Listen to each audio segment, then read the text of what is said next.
In this video, we're going to cover using variations with estimates. We're going to cover turning on the option for variations in System Setup.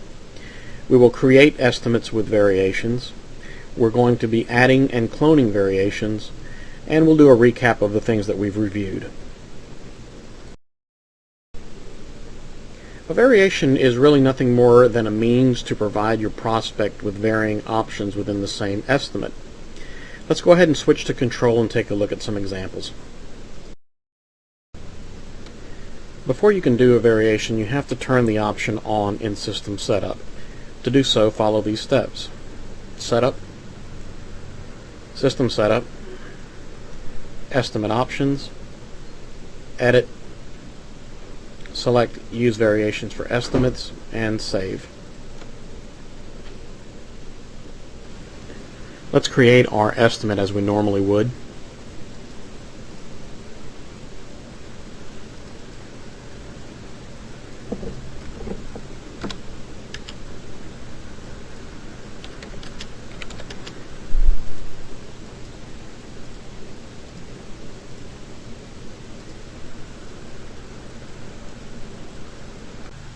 Your customer would also like to see a quote on this same print with the option of having lamination on it.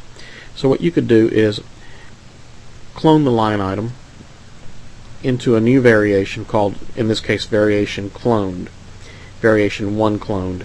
We can rename that variation very simply by hitting the Rename button and selecting Variation 2. Now we have a duplicate variation of Variation 1, which we can then go into and add the lamination to the product. Let's go ahead and save this estimate. Looking at the estimate now, we have two variations. This one without the laminate and Variation 2 with the laminate.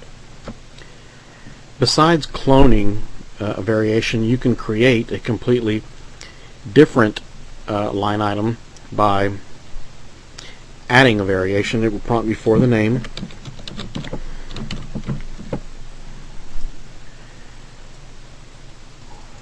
And then you'll just create a line item like any other.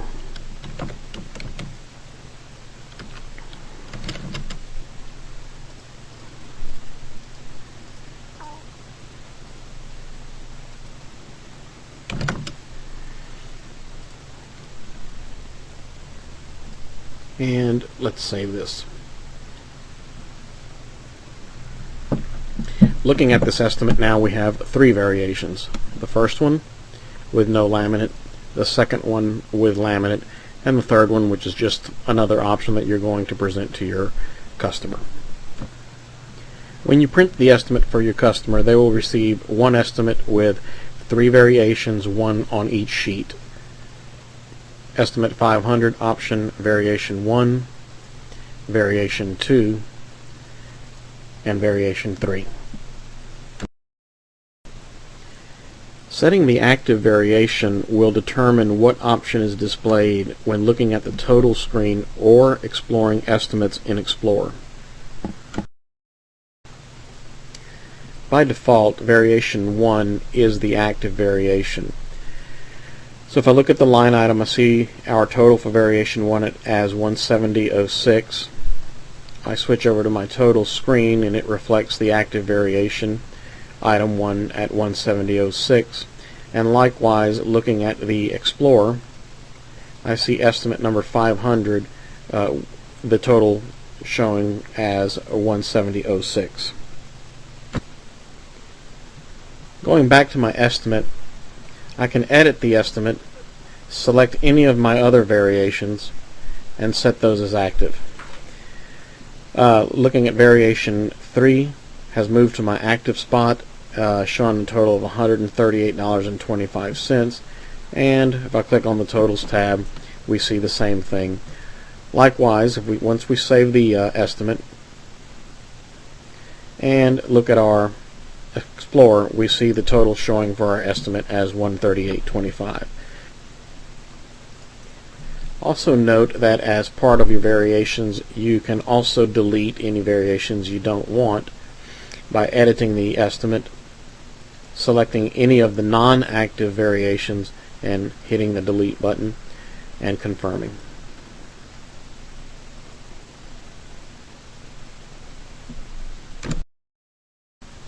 Converting estimates with variations follows the same process as regular estimates without variations. The thing to remember being that only one variation may be converted to an order. When the estimate's converted to an order, we'll be prompted to select the variation that we wish to convert.